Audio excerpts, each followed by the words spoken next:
السلام عليكم ورحمة الله وبركاته. بسم الله الرحمن الرحيم، والصلاة والسلام على أشرف المرسلين سيدنا محمد صلى الله عليه وسلم. في البداية حابب أشكر حضراتكم على حسن المتابعة، وأشكر الناس اللي اشتركت عندي في القناة، وأتمنى الناس اللي ما اشتركتش تشترك إن شاء الله بإذن الله في القناة. النهاردة عندنا أخبار كتير جدا، عندنا صفقات ومفاجآت جامدة جدا جدا جدا، فأتمنى من حضراتكم تتابعوني، وأتمنى لايكات كتير على الحلقة دي، وأتمنى تعليقات حضراتكم على الحلقه دي، والناس اللي ما اشتركتش تشترك عندي في القناه ان شاء الله.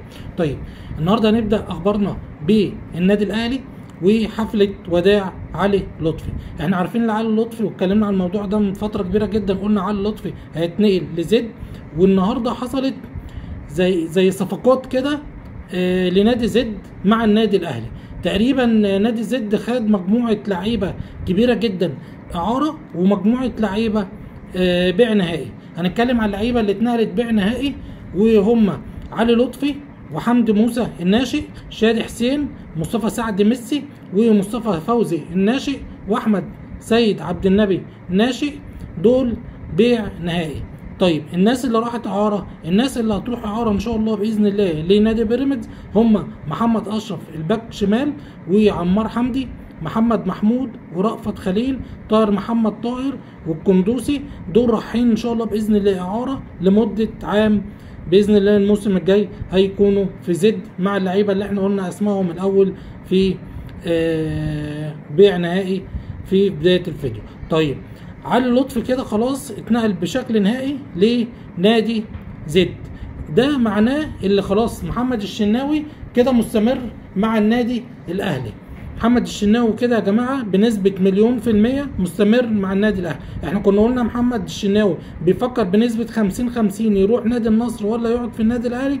خلاص رسي بيه الحال، اللي هو ان شاء الله باذن الله مكمل مع النادي الاهلي.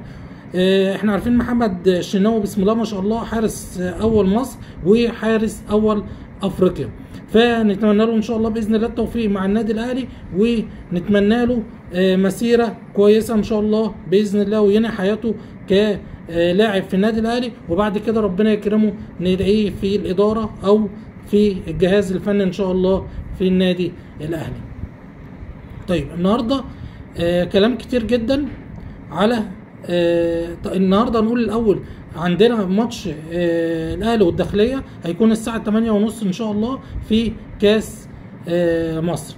النهارده ان شاء الله باذن الله اللي هيفوز من المباراه بتاعت النهارده هيلاعب نادي المصري المباراه القادمه. نتمنى باذن الله التوفيق للنادي الاهلي. ومستر كولر عمل معسكر النهارده مغلق، خلاص كده اللعيبه دخلت في المعسكر ان شاء الله باذن الله، وهيبدا بالتشكيل الاساسي بكره، لانه عايز يحسم ماتش الكاس دي. ما فيهاش بقى حاجه تعادل، ما فيش الكلام ده. الراجل عايز ينزل يحسم المطوشه من اولها بتاعه الكاس دي من الشوط الاول. فنتمنى ان شاء الله باذن الله التوفيق للنادي الاهلي، ونتمنى له الفوز ان شاء الله بكره على نادي الداخليه. طيب طارق حامد، وكلام كتير قوي على طارق حامد، وهل طارق حامد الاهلي بيتفاوض معاه ولا لا؟ الكلام ده مش موجود اساسا عند النادي الاهلي. الاهلي يتفاوض طارق حامد، الكلام ده غير صحيح بالمره. لو حد بيفاوض طارق حامد وهيمشي فعلا من نادي الاتحاد السعودي، هيبقى ناديين عندنا في مصر، نادي الزمالك.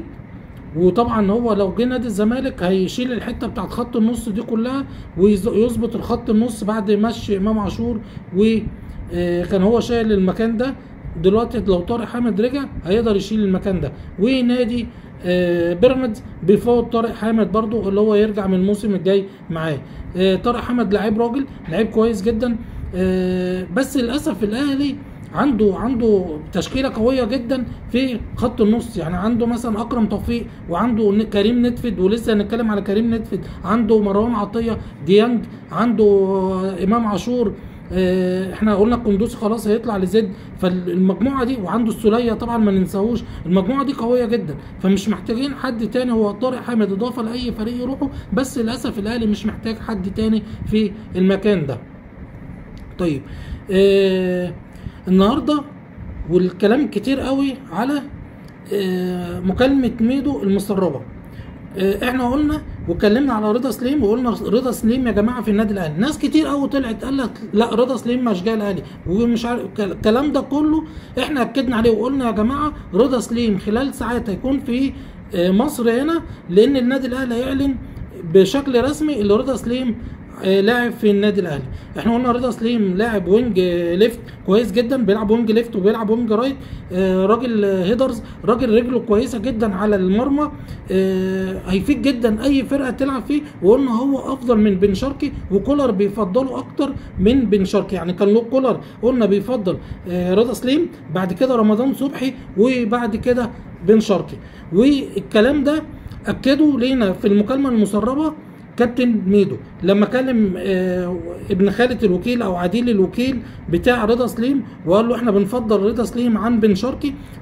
الكلام ده انا قلته لحضراتكم قبل المكالمه دي ما تظهر خالص، قلت رضا سليم افضل من بن شرقي، لعيب لسه صغير، هنشوف لعيب كويس جدا جدا بطعم تاني خالص غير اي لعيب جه مصر هنا، وهيعمل جبهه كويسه جدا. الجبهه بتاعت الشمال دي هو وعلي معلول ان شاء الله هتبقى جبهه نار في النادي الاهلي. نتمنى له ان شاء الله باذن الله التوفيق. ورضا سليم بنسبه 100%، والكلام ده انا قايله عندي في القناه بتاعتي من فتره كبيره جدا، رضا سليم 100% لعيب اهلاوي، وان شاء الله باذن الله هينضم للاهلي 5 سنين اللي جايين ان شاء الله باذن الله. طيب هعرض لكم صوره بتاعه اللعيب الافريقي اللي بيلعب في الدوري الاوروبي، وقلنا اللعيب دوت ان شاء الله باذن الله بنسبه كبيره جدا هو او سوزا هيكون الراس الحرب. هعرض لكم الصوره دلوقتي وهتشوفوها معانا. اللعيب ده كويس جدا، لعيب بسم الله ما شاء الله، جسمه قوي جدا، البنيان بتاعه الجسماني قوي جدا، لعيب كويس، لعيب سريع، وان شاء الله باذن الله لو جه الاهلي هيبقى مفيد جدا جدا جدا النادي الاهلي ان شاء الله باذن الله، وهيبقى راس حربه متميز جدا جدا جدا وهيفيد الاهلي ان شاء الله باذن الله. طيب الزمالك، والكلام على نادي الزمالك ان شاء الله باذن الله، الزمالك بيوصل تدريباته لمباراه الشباب السعودي. احنا عارفين مباراه الشباب السعودي مباراه صعبه جدا جدا، الزمالك ادى مباراه كويسه جدا حلوه قوي قوي، يعني الزمالك بقاله فتره كبيره ما لعبش ماتش حلو قوي زي بتاع الاتحاد المنستيري، وقدر يهزم الاتحاد المنستيري 4-0. نتمنى باذن الله ان شاء الله باذن الله التوفيق لنادي الزمالك، ونتمناه يحصد البطوله العربيه دي ان شاء الله، لان قلنا البطوله العربيه دي هتفيد نادي الزمالك جدا جدا. اولا هيتفيده ماليا، هيقدر يسدد الغرامات الكتيره اللي عليه والكلام الكتير اللي عليه ده، وهيقدر يشتري لعيبه جديده ان شاء الله ويقوي الفرقه بتاعته ويبقى عنده سكواد كويس ان شاء الله باذن الله. طيب الزمالك كان قلنا اللي هو بيفاوض باهر محمد، باهر محمد كان نفسه يروح الزمالك، بس للاسف الزمالك كان عارض مبلغ صغير مع كام لعيب ناشئ كده، وللاسف الاسماعيلي رفض. اللي دخل في الصفقه بتاعت باهر المحمدي دلوقتي وبقوه جدا هو نادي المصري، فبنسبه كبيره جدا جدا جدا لو الاسماعيلي هيبيع باهر المحمدي، في انباء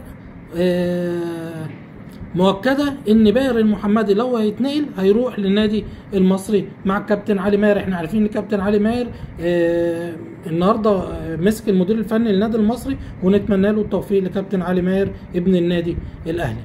طيب ناصر ماهر، والكلام على ناصر ماهر، والزمالك بيفاوض ناصر ماهر ونادي فيوتشر.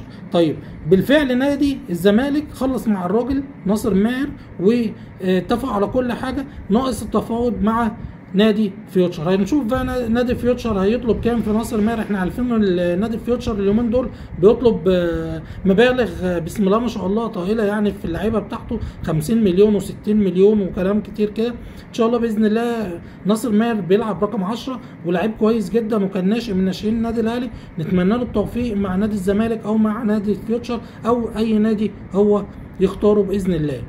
طيب شادي رضوان، وطلع النهارده كلام على شادي رضوان، واحنا كنا اتكلمنا في حلقه قبل كده وقلنا شادي رضوان بنسبه كبيره قوي هينضم لنادي الزمالك. شادي رضوان لعيب كويس جدا، للاسف ما خدش فرصه في النادي الاهلي. نتمنى له ان شاء الله باذن الله التوفيق لو راح نادي الزمالك او راح اي نادي تاني، ولو الزمالك ضمه هيبقى مكسب كبير جدا لنادي الزمالك. لعيب صغير، لعيب سريع، لعيب حريف قوي، هيفيد اي فرقه هيلعب ليها. في النهايه بشكر حضراتكم على حسن المتابعه، وبشكر حضراتكم على حسن استماعكم ليا، واتمنى الناس اللي ما اشتركتش تشترك عندي في القناه، وشكرا والسلام عليكم ورحمه الله وبركاته.